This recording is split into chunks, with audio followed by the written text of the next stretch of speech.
Anterior, parte de lo que están siendo los discursos de estos días en el foro de Davos. Intervino el día de ayer el presidente Donald Trump, pero también el primer ministro canadiense. Unas declaraciones que fueron muy llamativas e impactantes porque por primera vez un líder mundial confirma que el orden liberal o el orden establecido bajo reglas del derecho internacional, de alguna u otra manera ha dicho que está descompuesto, que hay que mirar hacia otro lado porque el mundo está cambiando, el sistema internacional también lo está haciendo y es parte de lo que hemos analizado aquí desde este comienzo de 2026, donde expresamente se está poniendo sobre la mesa este cambio tan drástico que se está dando en el sistema internacional, donde hay más tensión, menos cooperación y donde las grandes potencias se disputan zonas y esferas de influencia. Es parte de lo que también analizaremos esta tarde con nuestro invitado Reiner Rodríguez. Él es internacionalista, estudioso de las relaciones internacionales y que además conoce muy bien este tema de las esferas de influencia y estos cambios que se están dando en el mundo. Reiner, bienvenido, qué gusto recibirte. Gracias, Natacha, buenas tardes. Para mí es un gusto poder estar aquí contigo y sí, efectivamente estamos en un tránsito donde estamos dejando atrás un orden internacional, como tú bien dices, basado en normas, basado en reglas que conocíamos luego de que finalmente ya eso no existe, eso dejó de ser. Estamos viendo cómo ahora está tomando forma un nuevo orden.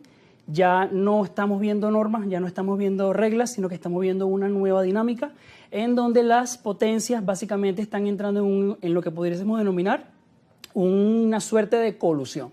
Es decir, un acuerdo, verbal o no, entre potencias para repartirse el mundo entre ellos y, bueno, establecer zonas de influencia en donde puedan ellos ejercer su poder. Eso es lo que en primera instancia estamos viendo. Y fíjate, Reiner, que además es muy llamativo que lo diga sin tapujos y directamente el primer ministro canadiense, lo dijo en este discurso, dice además que las grandes potencias empiezan de alguna manera a controlar el mapa mundial y esto es parte de lo que se viene alertando desde hace algunos años, pero que se hace más expreso en este 2026 con la política exterior que está teniendo Estados Unidos, con la reedición de la doctrina Monroe. Es parte de lo que se está discutiendo como esta triada China, Estados Unidos y Rusia, quizás Rusia en un nivel inferior a las dos grandes potencias, China y Estados Unidos, empiezan a repartirse el poder en esas distintas zonas y esferas de influencia. ¿Cómo se conoce una esfera de influencia? ¿Cómo se puede identificar? Porque más allá de ser un concepto, digamos, que uno puede establecer materialmente, suele ser utilizado por muchos autores para analizar, ¿no?, estos juegos de poder. Bueno, en primera instancia, como tú bien lo dices, Mark Carney habló de que las potencias medias no estaban en la mesa, sino que eran parte del menú. Creo que fue una de las aseveraciones más impactantes cuando uno veía las declaraciones que hacía el primer ministro de Canadá. Bien, como tú dices, sí, el término esfera de influencia comienza a ser utilizado cada vez más en la literatura académica. Esfera de influencia, en términos llanos y sencillos, básicamente es una zona de poder, una zona donde una gran potencia ejerce su influencia. Y la potencia que ejerce esta influencia considera que ese espacio es suyo, por derecho o exclusivo, y que nadie más puede entrar allí.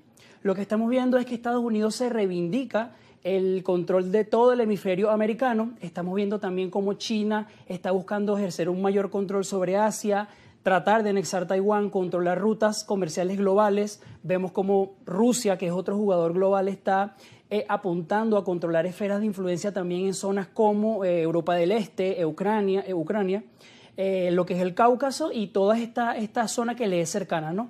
Entonces, como tú bien dices, estamos ante una suerte de reparto del mundo en pequeñas parcelas o pequeñas zonas de poder en donde las potencias pues se arrogan el derecho de controlar y de determinar qué es lo que sucede allí, quién entra y quién sale.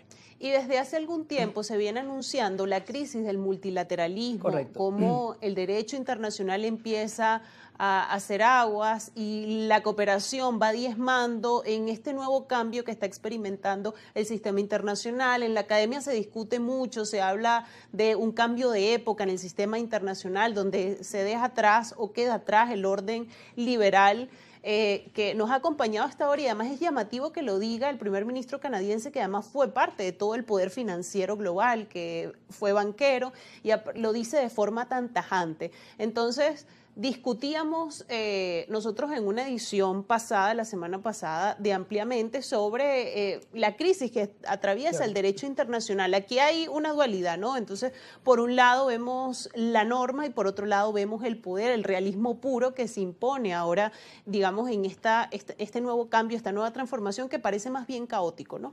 En términos sencillos, estamos dejando atrás la política normativista, es decir, esta política que se basa en principios y valores, y estamos abrazando ahora un nuevo orden en donde el realismo, el pragmatismo es lo que está a la orden del día.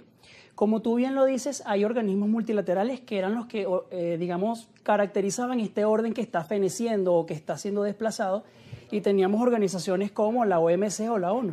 Por ejemplo, si nosotros analizamos la orden de aprehensión que sale de la Corte Penal Internacional en contra de Vladimir Putin, los normativistas podrían decir que esto está coincidiendo perfectamente con esa política normativista, pero es un cálculo muy peligroso desde la Realpolitik. ¿Por qué? Porque estamos hablando de un Estado que es el Estado con mayor arsenal nuclear en el mundo. El arsenal nuclear de Rusia es mucho mayor que el de Estados Unidos, entonces no podemos hacer un cálculo estratégico simplemente basándonos en valores o basándonos en principios, porque hay toda una arquitectura jurídico, política en el mundo, pero también hay una praxis, también hay una práctica política y real que determina cómo deben ser esos cálculos que realizan cada uno de los actores. Entonces, bueno, como te digo, desde la política normativista esto parece bien, pero desde la política realista esto es un error estratégico porque no podemos comparar a Putin con Slobodan Milosevic, porque no es un tirano cualquiera, estamos hablando del líder de uno de los países con mayor arsenal nuclear en el mundo.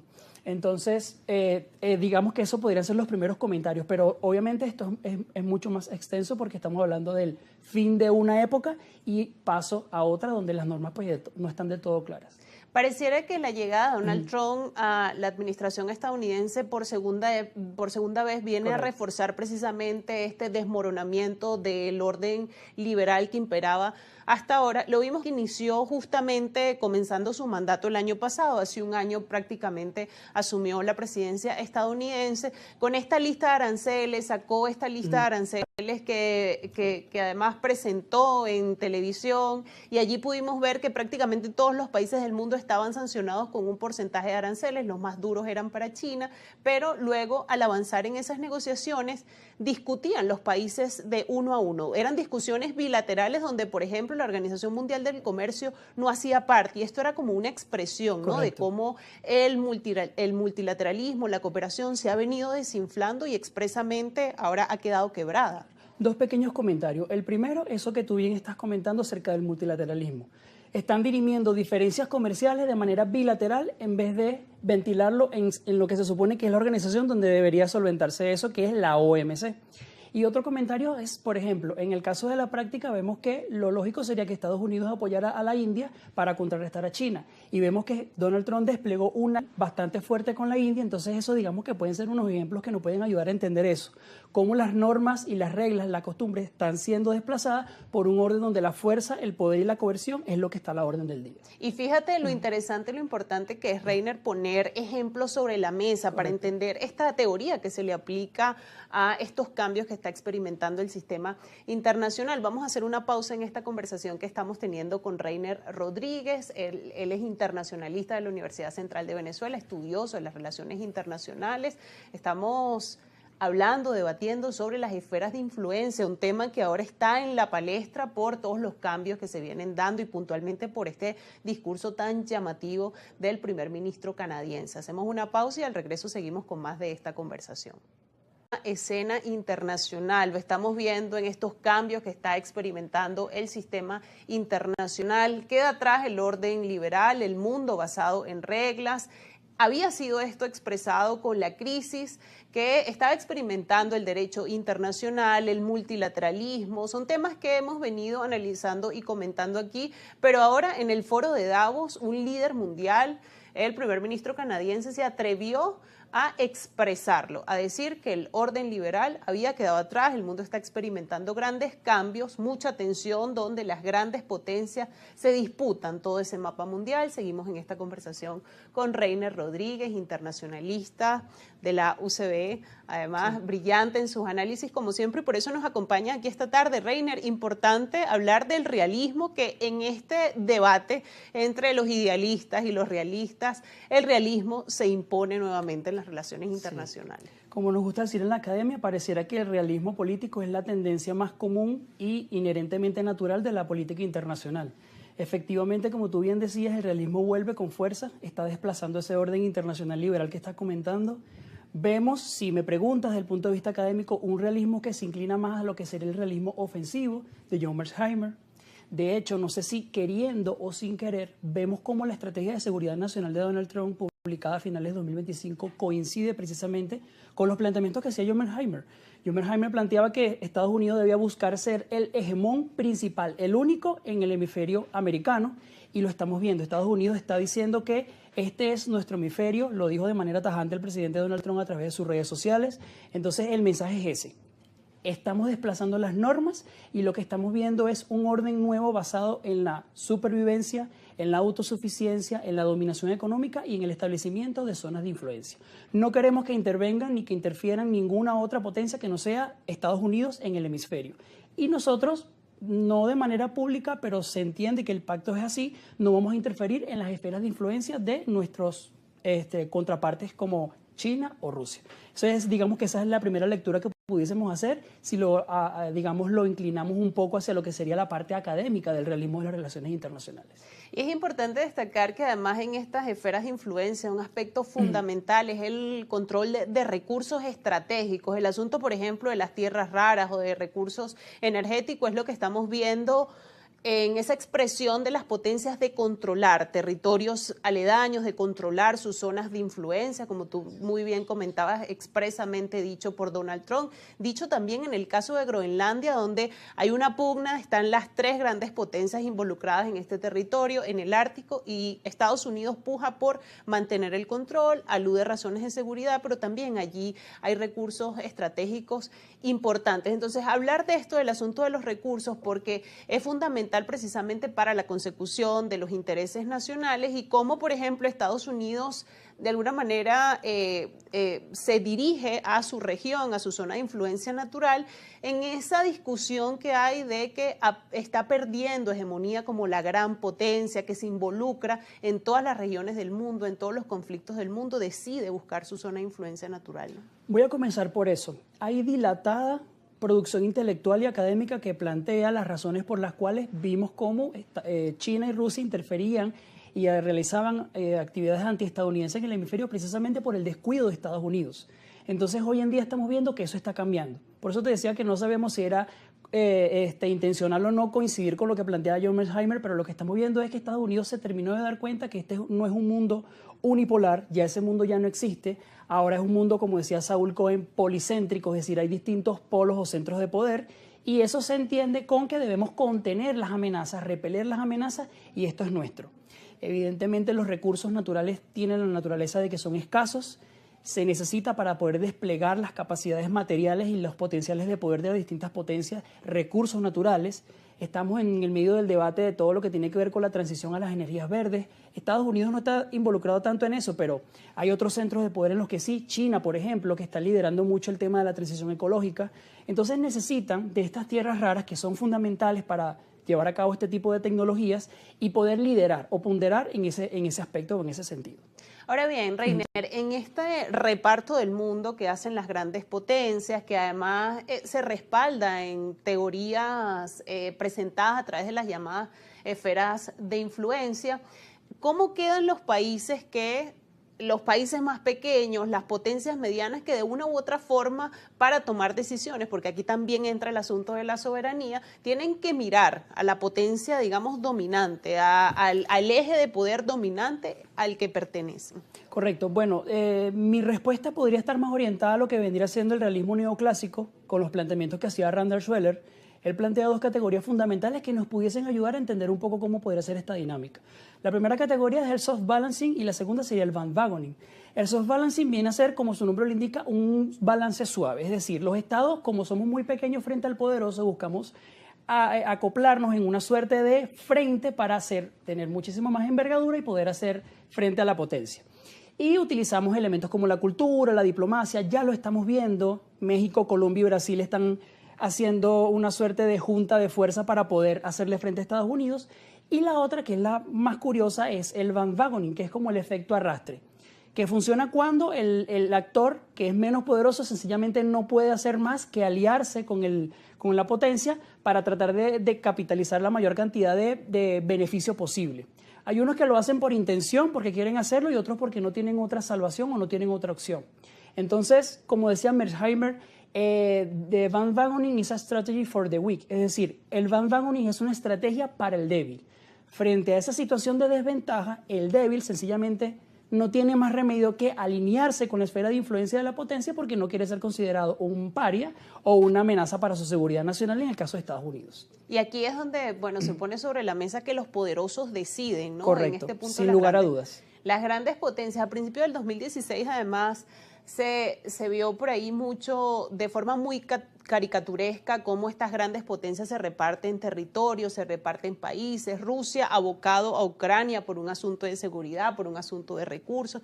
China muy pendiente de Taiwán, que es un conflicto que está allí, pero en cualquier momento escala y en cualquier momento muchos analistas hablan de que China toma la decisión de invadir Taiwán.